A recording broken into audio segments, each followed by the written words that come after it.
Welcome to Good or What, a show that talks about movies and whether they suck or not. Matt Pace, what is our first film this week? Ernest, we are starting with The Hobbit, The Desolation of Smaug. I'm so excited. Let's see a clip. Even we're in the cellars. We're supposed to be leading us out, not further in. I know what I'm doing. This way. Into the barrels, quickly. Are you mad? They'll find us. No, they won't. I promise you. Please, you must trust me.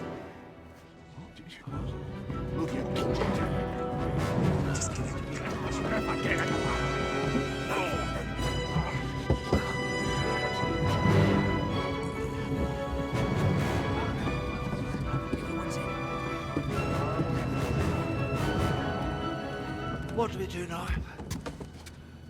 Hold your breath. Hold my breath? What do you mean?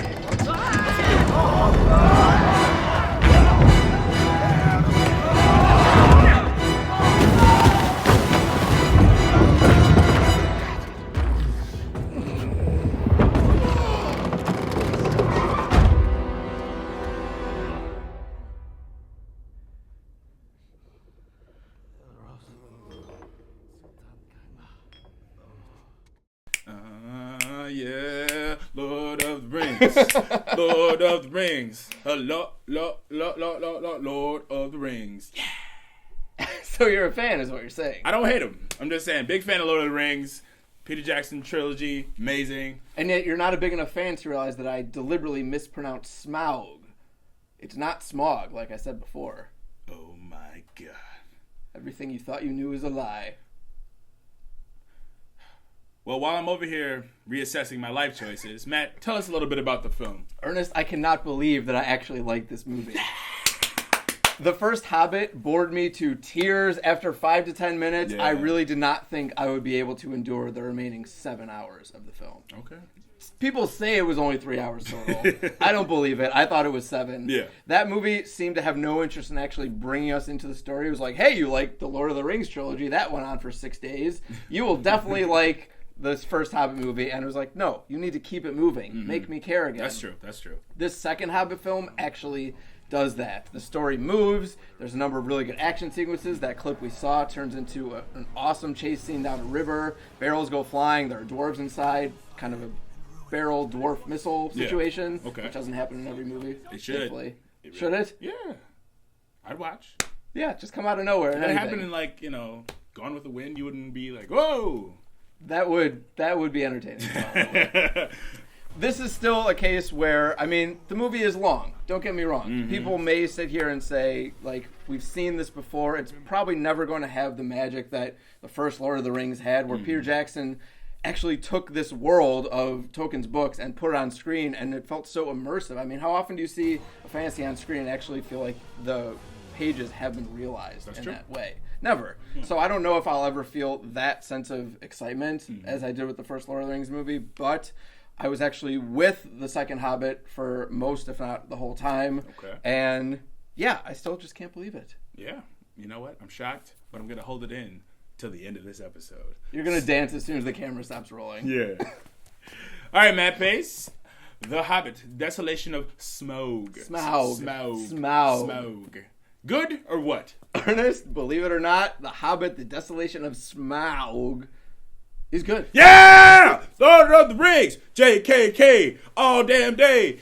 Sorry, I'm done. Okay, sorry. We have another movie. All right, Matt, what is our second movie this week? We're also talking about Saving Mr. Banks. Okay, let's see a clip.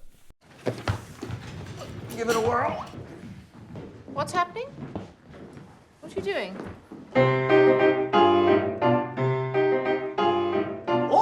Ladies and gents, comical poem suitable for the occasion, extemporized and thought up before your very eyes. All right, here we go. Room here for everyone, gather around. The constable's responsible. Now how does that sound? No. Responsible is not a word. We made it up. Well, unmake it up.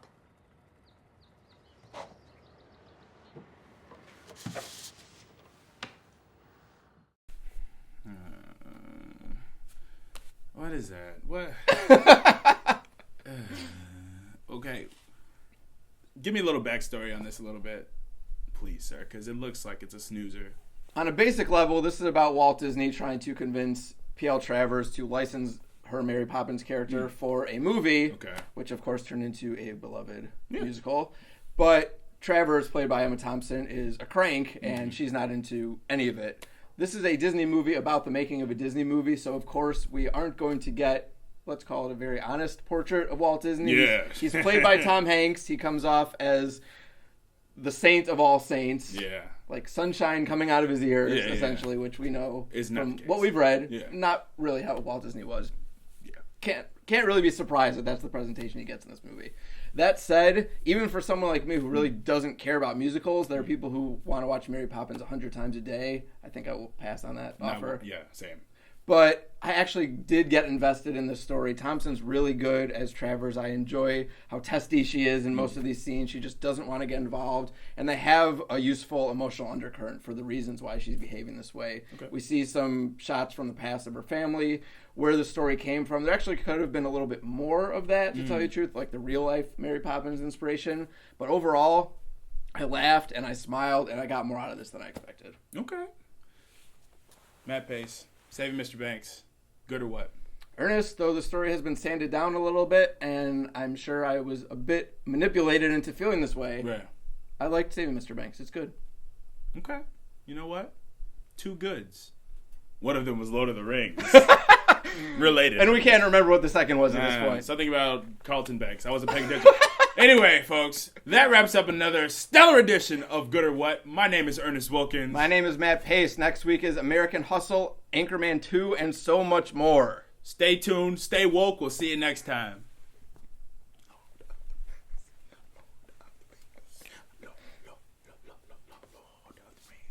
Yeah.